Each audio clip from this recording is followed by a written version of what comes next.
Assalamualaikum warahmatullahi wabarakatuh. Selamat malam dan selamat datang di acara Gabriel Ramadan dalam rangka memperingati Nuzulul Quran 1440 Hijriah dan soft launching Masjid Madinah yang merupakan 30 Universitas Indonesia. Nah, bersama saya Sita Madonna, sebelum kita mulai acara, aku mau ngasih tahu dulu bahwa Madlia Peduli bekerja sama dengan kitabisa.com dalam crowdfunding untuk membantu masyarakat terdampak COVID-19.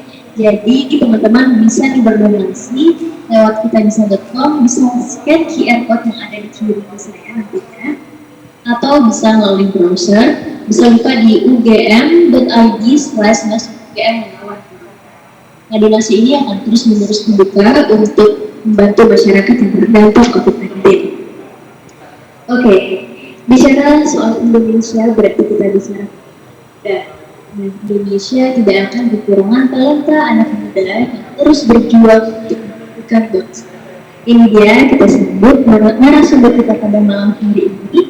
Ada Gufron Mustaqim yang merupakan co-founder dari Evermast dan co-founder Pergerakan. Lalu ada Sultan Faras, Presiden BMKM Universitas Gadjah Mada. Lalu ada Al-Fatih Timur yang merupakan co-founder sekaligus CEO kitabisa.com. Kita sambut dulu narasumber kita. Halo Mbak Sasa. Halo. Halo Mbak Sasa. Selamat datang Mas Dini. Ya Mbak Sasa, apa kabar? Halo, salam kenal. Salam kenal. Mbak. Alhamdulillah sehat. Alhamdulillah. Gimana nih Mas sehari-hari dalam pandemi COVID-19 ini, gimana kegiatannya? Ada perubahan atau positif mungkin kegiatannya? Saya atau Mas Gofrod? Mas Timi. Oh saya, oke. Kita sih sejak pandemik work from home ya, makanya juga di rumah kita udah tim hampir 2 bulan di rumah terus, kecuali tim program ya, tim yang memang di lapangan ngasih bantuan ke rumah sakit, ngirim sembako dan lain-lain itu tetap di lapangan. Nah, kan Mas Timi sendiri itu merupakan salah satu CEO dari kitabisa.com. Itu bisa ceritain nggak gimana latar belakangnya sampai ingin membentuk platform crowdfunding ini gitu? Kan sebelumnya nggak ada di Indonesia. Dan ini yang pertama, salah satu pionir crowdfunding terbesar juga di Indonesia. Ya, jadi sebetulnya bukan yang pertama, ada beberapa yang lain kayak wujudkan.com gitu ya, Yopat Bunga dan lain-lain. Tapi 2013 kita launch fokus ke social sectors, jadi kita memang fokusnya memfasilitasi teman-teman aktivis BM waktu itu ya, zaman dulu, kemudian ada non-profit, community, dan juga sekarang banyak keluarga-keluarga yang menggalang dana buat anggota keluarga yang lagi sakit.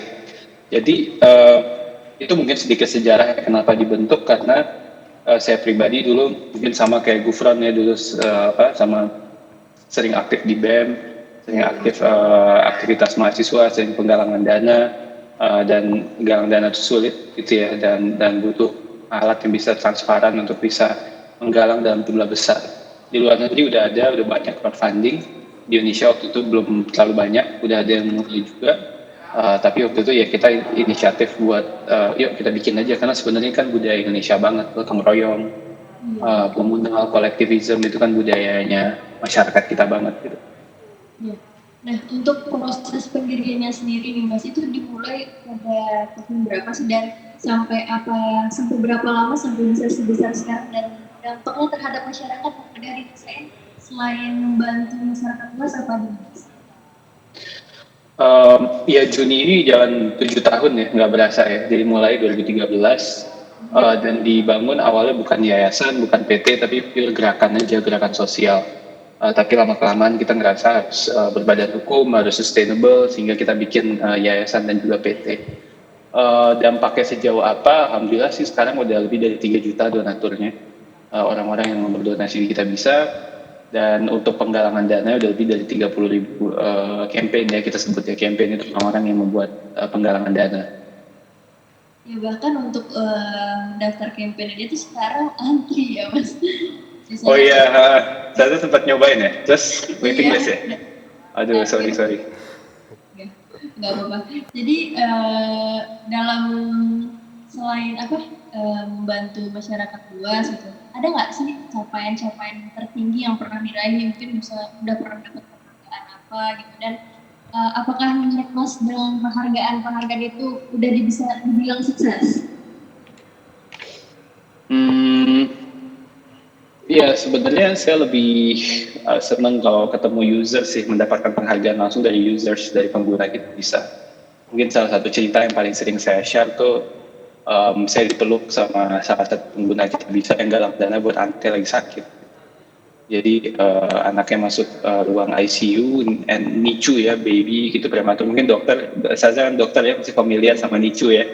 Dan di banyak rumah sakit NICU memang ternyata billing rumah sakit cukup tinggi. Kalau di swasta bisa ratusan juta. Kalau di negeri kadang BPJS-nya belum ada gitu karena bayi baru lahir.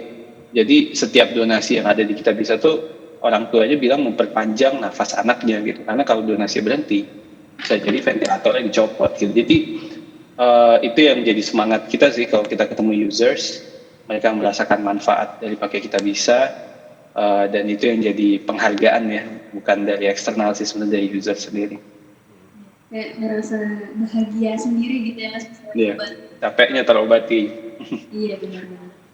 Dan ada nggak nih target untuk pemberdayaan umat yang khas yang dilakukan anak muda yang mungkin tidak dilakukan di generasi lainnya? Ulang lagi, dok, sorry. Ada nggak target pemberdayaan umat yang khas yang dilakukan anak muda tapi nggak dilakukan di generasi lainnya? Oke. Yang nggak dilakukan sama generasi lain. Mungkin karena generasi kita tuh sangat native di digital dan sosial media gitu ya. Saya melihat dinamika penggalangan dana itu jauh lebih tinggi ya ketimbang mungkin generasi sebelumnya. Jadi kita terekspos sama banyak masalah di sosmed dan kita punya kepedulian tinggi sehingga kita mau berbuat banyak gitu. Jadi makanya campaign di kita bisa banyak, orang membuat dengan komunitasnya sendiri-sendiri gitu kan. Dan kalau dari segi donatur saya juga ngelihat kayaknya milenial cukup filantropis ya. Jadi bahkan ada surveinya dari World Giving Index tahun 2018, Indonesia sebenarnya salah satu negara, bukan salah satu, nomor satu paling dermawan sedunia gitu. Jadi teman-teman mau googling ada chef, ada T8 Foundation 2018 nomor satu Indonesia, nomor 2 New Zealand, nomor 3 Australia. Jadi negara-negara yang GDP per kapitanya jauh di atas kita, ternyata kalau menurut Charles itu less filantropi dari Indonesia. Nah itu menurut saya sih fenomena yang menarik. Mungkin karena waktu itu di survei banyak bencana juga, jadi pas ditanya pernah donasi atau enggak, banyak orang bilang pernah gitu ya. Tapi sih saya percaya dari 60 tahun yang lalu Ibu Bung Hatta juga bilang, ya masyarakat kita tuh akarnya itu kan gotong royong, komunal, kolektivisme, dan tolong menolong tuh udah jadi keseharian kita gitu. Jadi menurut saya dengan generasi milenial punya sosmed itu justru ke-amplify sih. Jadi bisa nolong lebih banyak orang, lebih sering, dan lebih bisa diselebrate karena kelihatan di sosmed. Iya, dan ini benar-benar sangat jelas sekali, apalagi dengan keadaan sekarang COVID-19 ini, banyak influencer, selebriti, dan bangga-bangga lainnya yang ikut berkampanye di kitabisa.com sehingga banyak orang-orang lain terbantu memberi sembako, terus APD, yang itu benar-benar Masya Allah banget sih. Dan ada suka dan dukanya nih Mas selama melakukan kerja-kerja pemberdayaan seperti ini? Ada cerita menarik ya? Ya sukanya pasti tadi ya ketemu user, mendapatkan apresiasi dari users. Dukanya mungkin ya pasti cara gimana kita secara terus-menerus bisa ngebalance antara growth gitu ya, jumlah campaign yang masuk gitu ya, dengan security gitu, dengan keamanan dari setiap penggalangan dana yang dimunculkan gitu. Jadi gimana kita bisa memperbaiki dan mengautomasi proses verifikasi. Ya misalnya tadi Dr. Zaza bilang ada waiting list, nah itu juga karena kita sempat ya pas COVID tim kita kewalahan gitu ya, karena untuk verifikasi semua campaign yang kaitannya COVID tidak mudah ya. Tapi harusnya itu kedepannya kita bisa solve sih pakai teknologi, gimana caranya niat baik orang untuk membantu sesama tuh nggak harus nunggu lama, tapi juga aman buat donatur. Dan ada nggak nih imbauan atau ajakan kepada audiens untuk ambil bagian dalam kerja-kerja pemberdayaan umat. Ya mungkin sekarang kan udah terlalu banyak kita bisa mungkin ini ada inspirasi lain itu untuk dalam bentuk kerjasama yang pemberdayaan seperti ini. Ya sebenarnya kalau di kita bisa use case-nya either galang dana atau donasi gitu ya. Jadi kalau teman-teman di luar sana yang mau punya keterpanggilan dan mau galang dana bisa langsung buka kita bisa. Kalau yang buat donasi ya I think ini momen yang baik banget ya menjelang 10 hari terakhir Ramadan. Gimana caranya mungkin teman-teman yang khususnya ya dalam posisi yang cukup beruntung gitu ya, karena kita lihat sendiri PHK tuh udah jutaan orang gitu ya, jadi kita bisa ekspresikan rasa syukur kita dengan berbagi gitu, dan menurut saya sih rasa syukur itu penting banget karena mungkin dengan dunia sosmed kita sering look up gitu kan, sering ngelihat ke atas dan ngerasa insecure, padahal kalau kita ngelihat ke bawah banyak banget yang kita bisa syukuri, dan salah satu caranya adalah dengan membantu sesama gitu, dan itu bisa dimulai bahkan nggak harus di kita bisa melihatnya tetangga sendiri yang sampai ada yang kelaparan gitu ya, jadi banyak hal yang kita bisa lakukan. Jadi mulailah dari sekitar kita yang sampai membantu kecil dari keluarga, lalu tetangga, lalu mungkin bisa ke orang lain yang itu, karena dengan membantu kita nggak akan pernah miskin, kan kita akan memberikan rezeki. Ya. Apa yang akan dilakukan ke depannya mungkin dalam sebagai CEO Kitabisa.com? Ya kalau sekarang sih kita fokus Ramadan banget ya, jadi gimana ikut memenangkan Ramadan bareng semua pihak gitu ya, lalu bisa menyalurkan bantuan dengan amanah, memberikan laporan, memberikan update gitu ya, karena ya donatur mereka sangat ikhlas berbagi, tapi gimana cara kita memastikan bantuannya juga sampai dan mereka bisa baca. So, kedepannya sih kita dalam short term fokusnya ke Ramadan dulu, dan let's see ya after COVID ini what happens di dunia filantropi gitu kan. Pasti orang akan fokus ke kebutuhan primer, tapi justru kami juga percaya justru di saat-saat pandemi, saat-saat krisis humanity itu kelihatan hal-hal terbaik itu muncul di sana gitu ya. Jadi let's see dari segi tren donasi dan lain-lain kita masih lihat-lihat juga sih.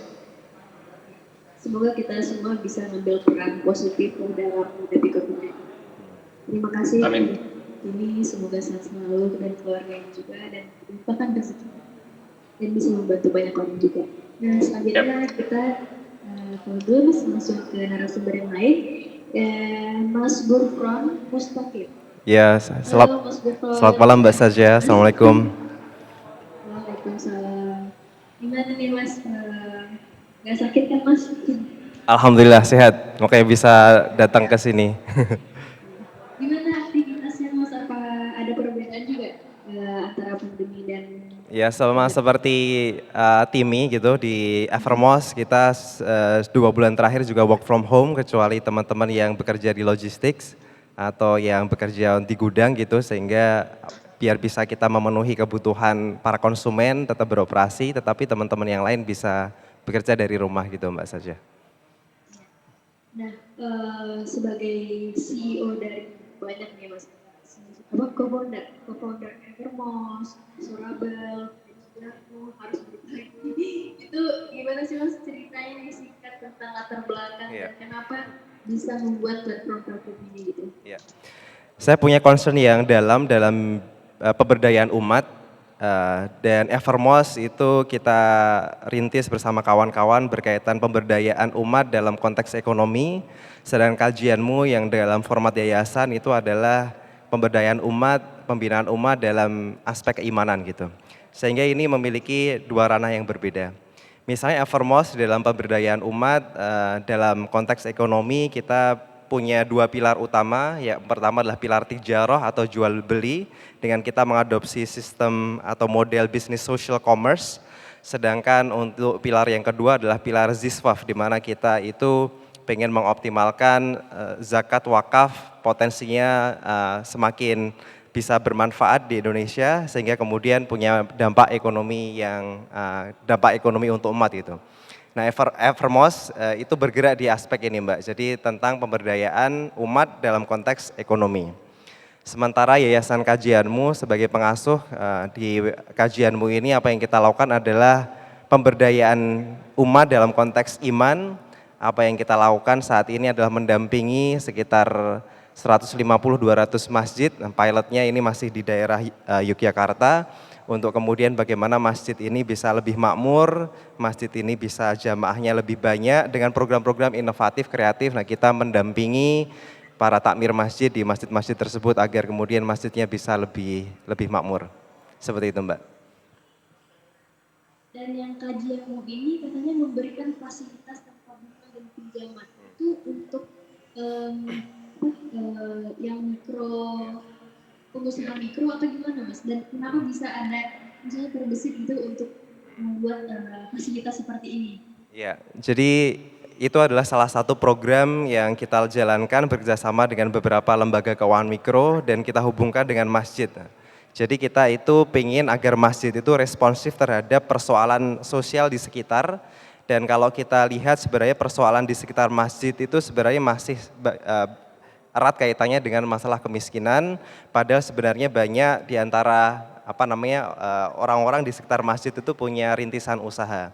Nah, bagaimana kemudian masjid, lembaga keuangan mikro syariah itu sama-sama membantu kelompok-kelompok usaha yang di sekitar masjid agar kemudian bisa lebih maju, dan tentu tidak hanya maju secara ekonomi, tapi kita juga harapkan agar jamaah-jamaah micro entrepreneur ini juga memakmurkan masjid di dekatnya, sehingga tujuan kemakmuran masjid tercapai, masalah sosial di sekitar yakni masalah kemiskinan bisa sedikit demi sedikit terentaskan, gitu Mbak.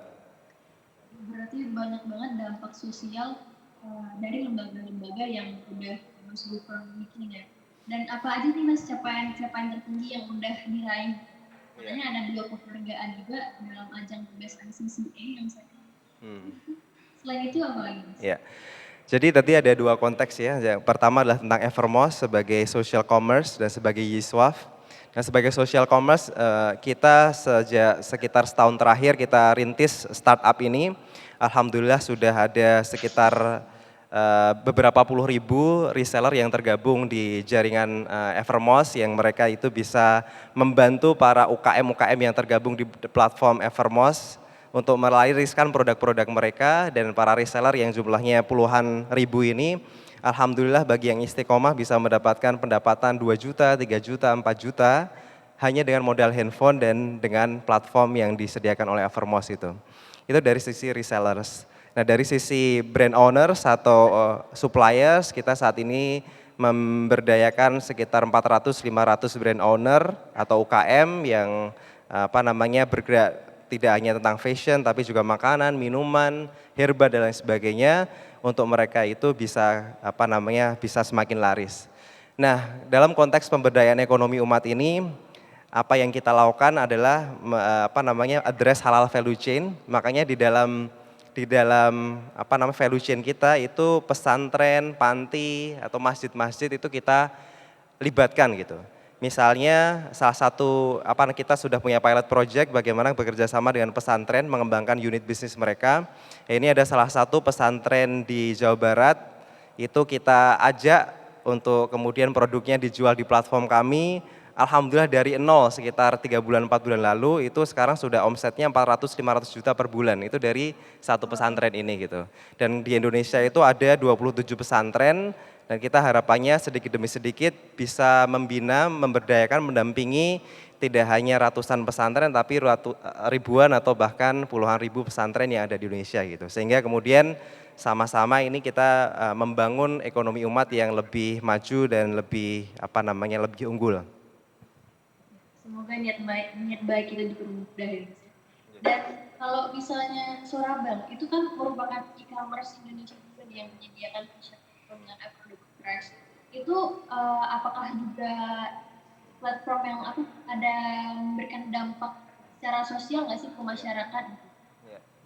Jadi Sorabel itu adalah medan latihan yang luar biasa, yang kemudian berbagai macam ilmu, pengalaman dan skill yang saya dapatkan di situ, itu kemudian bisa kami wakafkan untuk bergerak di pemberdayaan umat gitu, entah dalam konteksnya ekonomi atau konteksnya adalah pembinaan iman tadi. Sehingga saat ini saya lebih banyak waktu untuk mengurus pemberdayaan umat yang tadi sudah saya ceritakan, dan itu semua saya dapatkan pengalaman penting, keterampilan penting ketika waktu kami merintis mengembangkan Sorabel sejak 5 tahun 6 tahun lalu. Ada suka dukanya nggak Mas dalam melakukan kerja-kerja pemberdayaan umat seperti ini? Kan banyak tuh, ada 4 yang harus, mungkin bahkan lebih yang harus Mas maksudnya yang di co-founder gitu, kayak ada Sorabel, kajianmu, Evermos, harus berbagi, mungkin ini masih sedikit kali ya, atau masih banyak lagi nih yang belum disebutin?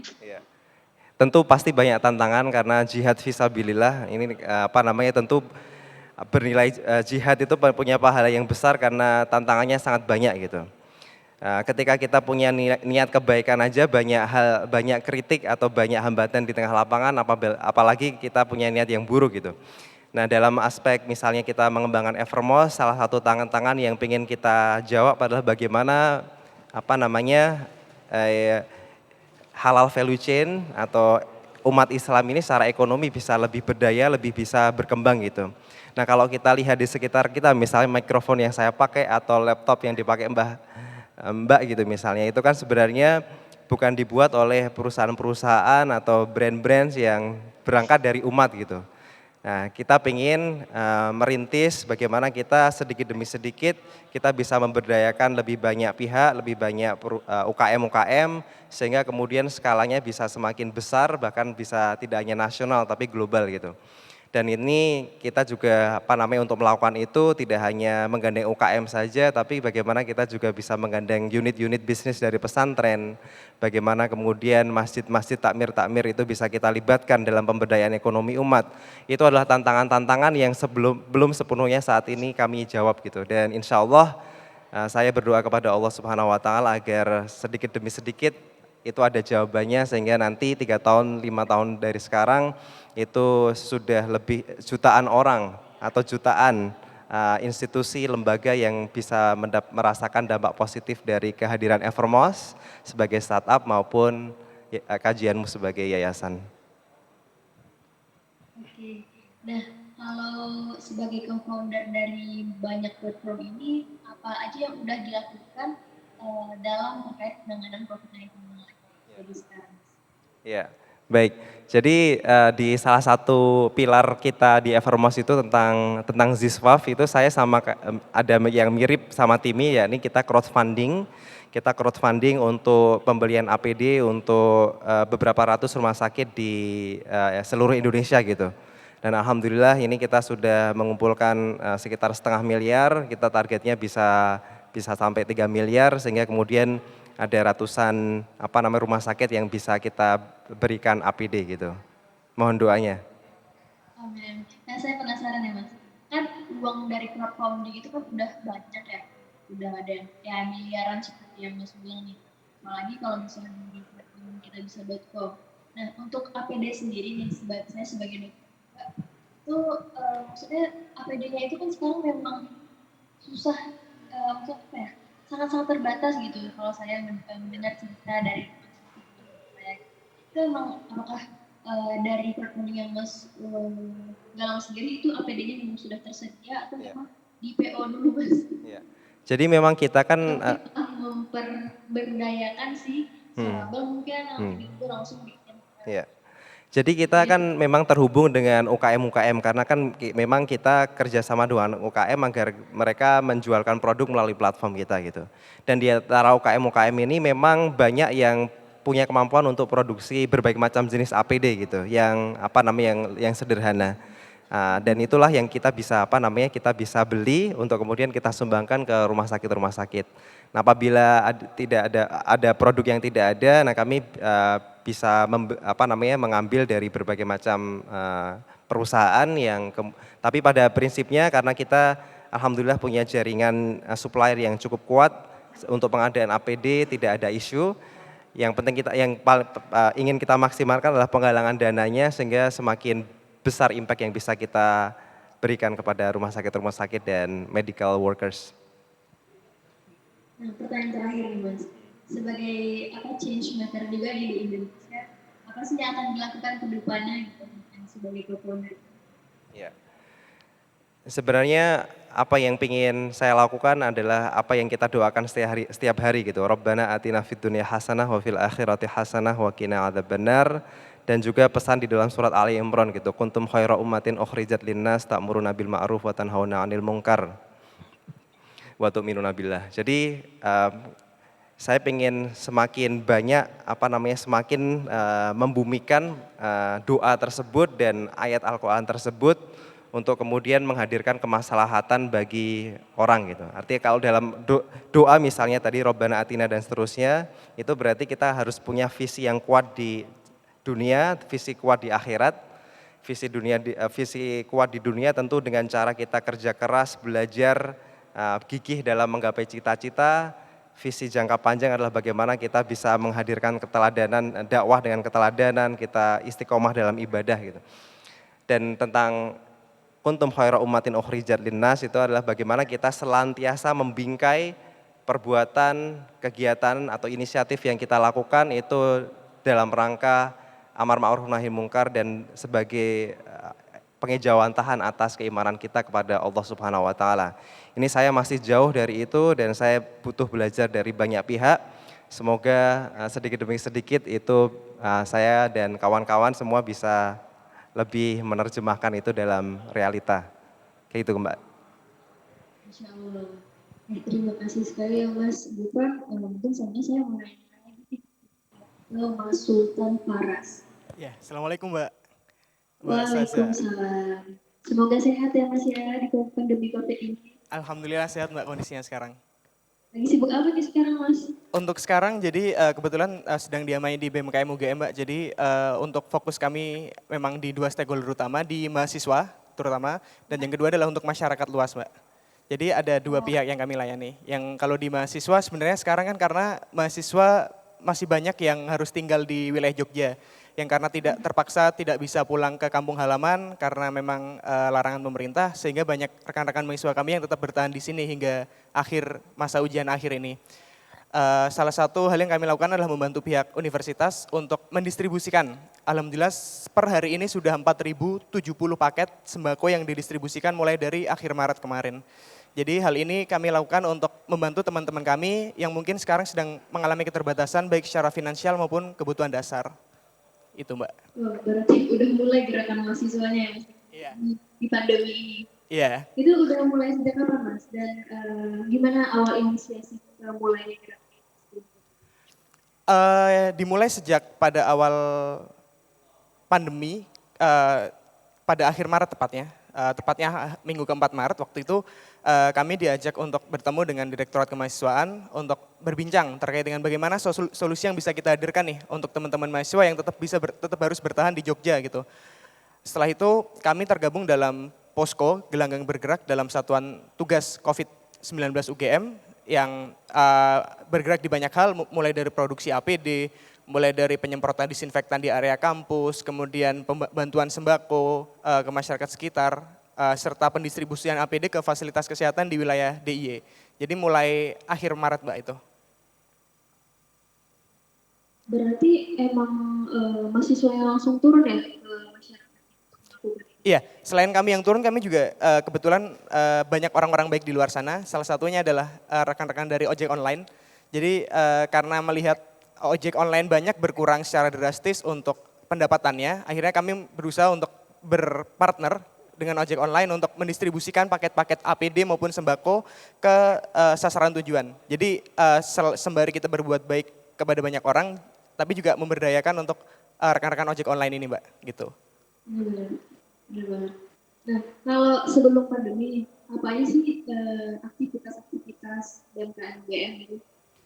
Kalau sebelum pandemi memang kami beraktivitas seperti biasanya untuk melayani mahasiswa, terjun ke masyarakat. Kami punya desa mitra juga kebetulan di Duku Segaran. Selain itu juga mengkaji kebijakan pemerintah, mengkaji kebijakan universitas. Itu kami lakukan untuk mengawal kebijakan-kebijakan supaya nantinya outcome yang keluar sesuai dengan apa yang harapan dari masyarakat, harapan dari teman-teman mahasiswa, dan objektif secara akademis gitu Mbak. Jadi namun di tengah pandemi ini pun kami tetap senantiasa istiqomah bergerak karena kami menyadari bahwa kami harus mengambil peran meskipun dalam keadaan yang sulit ini gitu. Kalau misalnya dari dampak yang udah diberikan oleh BMKM sendiri, apa sih dampak sosial dan atau dampak bagi umat sekitar gitu atas kerja-kerja yang dilakukan BMKM dan bentuknya selain dari distribusi APD dan sembako, apa ada hal lain? Siapa yang tertinggi yang udah Oke, jadi karena memang kondisi di Jogja kan hasil data dari Bank Indonesia 62% pengeluaran masyarakat Jogja itu untuk konsumsi. Jadi sebagian besar pengeluaran masyarakat adalah untuk konsumsi. Sedangkan kondisi sekarang laporan terbaru terjadi penurunan tingkat konsumsi secara rata-rata di Indonesia, tinggal 2,84% dari rata-rata 5%, sehingga turunnya sekitar 40% turun tingkat konsumsi.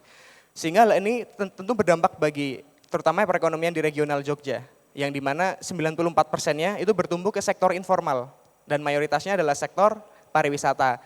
Nah, ketika sektor pariwisata sekarang turun secara signifikan, sehingga banyak adanya masyarakat yang mengalami putus kerja. Ada banyak masyarakat yang mengalami gangguan untuk secara penghasilannya. Sehingga kami mengambil inisiatif, terutama yang pertama kemarin baru saja kami mengantarkan 1.000 paket untuk nutrisi ke 13 rumah sakit. Baru saja hari Rabu kemarin kami ke ke RSUP Sarjito, kemudian besok Senin kami harus ke RSUP PKU Muhammadiyah. Jadi selain ke masyarakat kami juga mengantarkan nutrisi untuk ke petugas medis. Selain itu pada hari Senin besok insya Allah kami baru mendapatkan kucuran dana dari mitra kami juga sebesar 30 sekian juta. Itu yang difokuskan untuk memberikan kebutuhan dasar berupa pembagian nasi setiap hari di lingkungan wilayah kampus. Jadi kami berusaha untuk merangkul dan melayani banyak pihak mulai dari mahasiswa, masyarakat, sampai petugas medis yang memang memiliki resiko dan juga terdampak karena wabah pandemi ini, Mbak. Itu. Saya yakin Mas Faros itu benar ikhlas ya dalam melakukan ini semua, tapi nggak takut gitu kalau misalnya langsung turun dibagikan ke masyarakat. Itu kan kayak kita berkontak dengan banyak orang gitu. Padahal kan sebisa mungkin kalau misalnya orang yang nggak punya keperluan nih harus sosialisasi. Jadi kalau Mas Faros sendiri itu ada nggak sih kayak misalnya pikiran aduh takut nih kayak bakal jadi positif gitu atau gimana? Harus tetap waspada. Tapi untuk takut mungkin enggak ya Mbak, karena kami berusaha untuk sesuai dengan prosedur, tetap menggunakan masker, tetap kemudian sebelum melakukan berbagai kegiatan kami juga membekali diri dengan hand sanitizer, meminimalisir kontrak dan lain sebagainya. Karena hal ini kami lakukan untuk dan sadar bahwa ketika kita tidak ambil resiko atau tidak mau turun tangan, lebih banyak masyarakat atau pihak-pihak yang butuh bantuan dan uluran tangan kita. Jadi kami memutuskan untuk ya sudah dengan prosedur yang ketat, ya bismillah, semoga Allah melindungi kita dengan keikhlasan dan kontribusi kita, ya kita turun tangan gitu sih Mbak. Karena itu tadi ketika ada dua pilihan, memilih untuk hadir atau memilih untuk tidak hadir, kami memilih untuk hadir tapi tetap untuk waspada.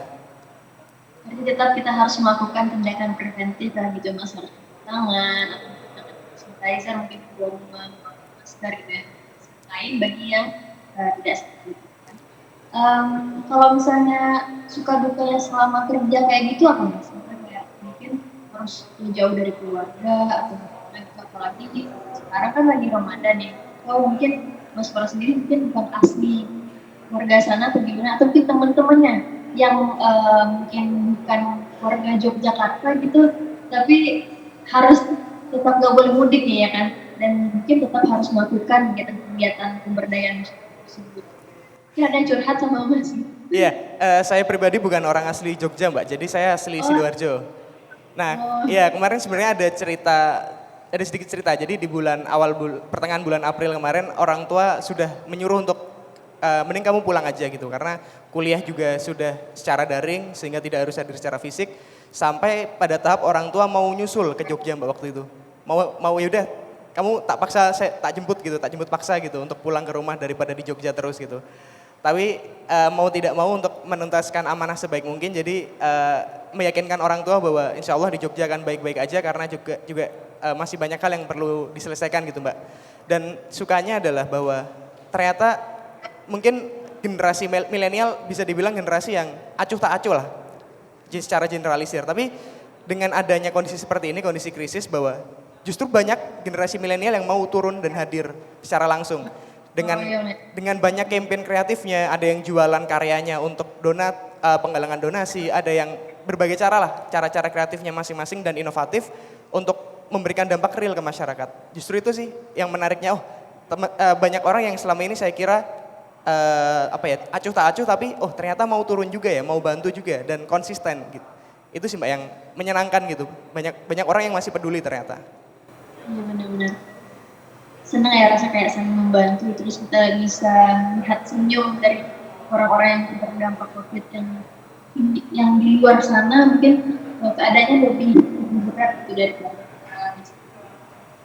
Apa sih yang akan dilakukan ke depan, atau masih kegiatan seperti Mas jelaskan tadi, atau mungkin ada kegiatan baru yang akan dilakukan? Kami masih fokus ke tiga pihak tadi Mbak, masih ke mahasiswa, memastikan bahwa mahasiswa benar-benar terutama dengan kondisi ekonomi sekarang masih bisa melanjutkan studinya nantinya. Jadi kami mengawal kebijakan kampus juga, bagaimana bisa mengakomodir terutama teman-teman mahasiswa untuk tetap bisa melanjutkan studi meskipun dengan keterbatasan ekonomi. Pertama, memastikan bahwa tidak ada mahasiswa UGM yang terhambat studinya karena adanya dampak ekonomi dari COVID ini. Yang kedua adalah kami dengan adanya mitra yang terus berdatangan tetap berusaha untuk memperbanyak jumlah APD dan juga jumlah nutrisi yang didistribusikan untuk petugas medis. Dan yang ketiga sekarang kami bersama dengan Dapur Umum Solidaritas Pangan Jogja berusaha untuk meningkatkan kapasitas untuk berbagi nasi bungkus terutama di bulan Ramadan ini sebagai takjil bagi masyarakat yang membutuhkan. Itu Mbak. Oke. Nah terakhir mungkin saya ingin bertanya kepada Mas ini, harapan atau himbauan atau ajakan kepada audiens untuk bagaimana dalam menangani COVID ini. Wah, himbauannya mungkin mengikuti himbauan pemerintah aja ya, dan banyak memberikan berita positif karena itu yang paling dibutuhkan sekarang di tengah banyak berita negatif. Optimisme dan semangat itu jadi sedikit jadi cahaya baru gitu. Saya juga ingin menambahkan ya, sebagai dokter itu untuk para pemirsa yang misalnya sakit-sakit umum itu lebih baik di rumah sakit isolasi gitu. Kalau misalnya sudah mengalami gejala yang lebih berat, itu mungkin boleh ke rumah sakit COVID. Tapi mungkin yang menjadi permasalahan sekarang adalah banyak masyarakat yang berbohong terhadap dari mana asal mereka sebelumnya, sehingga banyak para medis yang akhirnya harus dicek dan ternyata menjadi positif juga dari rumah sakit ataupun lembaga kesehatan lainnya itu ditutup. Nah mungkin itu pesan kepada teman-teman yang lain juga, tetap stay safe, terus juga stay healthy dan jangan mudik dulu.